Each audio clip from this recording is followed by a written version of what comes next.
This is the Sigma 35mm f1.2 lens, my favorite focal length with the fastest aperture I can get for Sony. I love it, but it's kind of a beast. Look at it compared to the Sony 35mm f1.4 G Master lens here. I'm going to tell you why you might want to invest in a 35mm prime. It can really change your photography, and why f1.2 is better than f1.4, and help you decide. If you want to learn more about photography, you can go to northrup.photo and check out the books and video training that I have there. You can also sign up for a live workshop here in New York City where I will teach you posing, studio lighting, and more, and help you get real gorgeous portrait shots. So come join me at a variety of dates in New York City, but do so before it all books up. Now first, why would you want a 35mm prime? You could just use your kit lens. 35mm is my favorite focal length. It's a little bit more telephoto than your smartphone's normal lens, and that makes your pictures feel a little bit more professional without looking too old-timey like the old normal of 50mm. It's perfect for walking around, street photography. The distance is great for things like events. And if you made me stick with one focal length, it would totally be 35mm. What's going to set this apart from Sony's G Master lens here is the f1.2 aperture. That means it's gathering about half a stop more light than the Sony 35mm GM. That means significantly less noise in low light conditions and noticeably more subject separation when you have a crowded background. And those are things that separate a professional from a consumer grade lens, and those are things that are gonna make your pictures more professional. Let's talk about the design. It's a hefty lens, but it has all the features you've come to expect from the Sigma art lenses, like it has an aperture ring that can be declicked in case you want to use it for video. It also has a physical focus switch and a programmable button. It's hefty, but it feels sturdy, and it also is weather sealing with a little ring here on the bottom to keep the water out. So totally, I feel like you could use this for professional purposes. One of the things that concerns me about any third-party lens is autofocus performance, but this never failed me.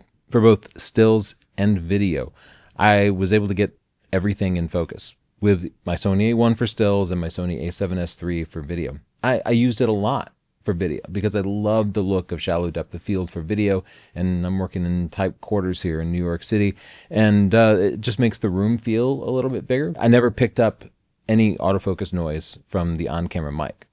So my previous reservations about Sigma lenses for video, they've been solved. Like, this is a perfect video lens, and if you want your video stuff to look a little bit more professional, absolutely go for it. I tested the stills autofocus performance with people walking at the camera, and it performed really, really well. The one caveat here is that if you're thinking about getting a 35 f1.2 for better courtside performance in sports, Sony will limit you to 15 frames per second instead of the full 30 frames per second or 120 frames per second that you can get with their 35mm GM lens. So if you are using one of the high-end sports bodies, you still might be pushed into getting a native lens.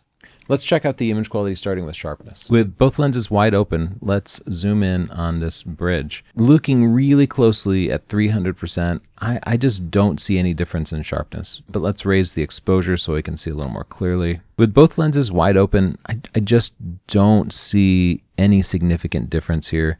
These images look identical in the focal plane. In controlled tests at f1.4, the two lenses performed pretty much identically at the center of the frame. Once we get to the corner of the frame, the Sony wins by a little bit. I see a little bit less chromatic aberration and a little bit better sharpness. Now let's shoot directly into the sun to check for contrast and flaring. Here I'm seeing significantly more flaring out of the Sony lens than I am out of the Sigma. So the Sigma actually seems to have better contrast. As for chromatic aberration, well, the Sony seems to lose this again. I'm seeing a lot of purple fringing out of the Sony, whereas there's not nearly as much out of the Sigma. Surprising. Now let's shut all the way down to f16 so we can check out the starburst. When you shut the aperture down, the sun seems to explode into an amazing starburst that I love to use as a focal point in my wide-angle shots. Here, I really don't see any difference. They seem to have the same number of aperture blades, the same characteristics, but the Sony has a little bit more flaring here. that the Sigma doesn't seem to have, so I have to give the win to the Sigma. And in the corner, the Sigma lens seems a little rounder, whereas the Sony is becoming a little bit distorted. They both have a little bit of flaring in the corner, but again, I'm going to give the nod to the Sigma. Before I tell you which you should get, it's worth considering that Viltrox has a 35mm f1.2 also, and I haven't tested it. If you would like me to compare it, then write a comment down below. So of these two lenses, which should you get? Well, f1.2, it's only about half a stop faster than f1.4. And that's not a huge difference. It's not like jumping from f2 to f1.4. It's not like going from an f2.8 zoom to an f1.4 prime. It's an incremental improvement, but still it's better. But when I'm traveling, I know I'd rather have the Sony. I think I'd be willing to make the sacrifice to be at f1.4.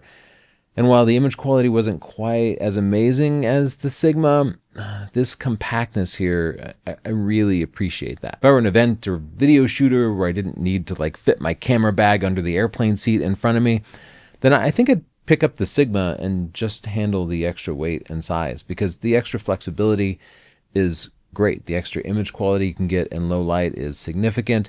That extra ability to separate the background from the subject, really powerful for professionals. So in the comments down below, let me know which you're going to pick. And don't forget to check out my workshops at this link here so you can learn photography live with me and another photographer right here in New York City. If you're struggling to get consistent, professional looking portraits, this workshop is for you. In my studio, you'll learn how to work with strobes and modifiers, direct professional models with confidence, and master the art of posing and lighting. I'll guide you step by step, and then you'll practice the techniques yourself, so you walk away with polished shots for your portfolio and the knowledge to recreate them anytime. This is a small focus group, which means lots of one-on-one help. Whether you're looking to book clients, build your brand, or simply take your photography more seriously, this workshop is the shortcut to getting there. Reserve your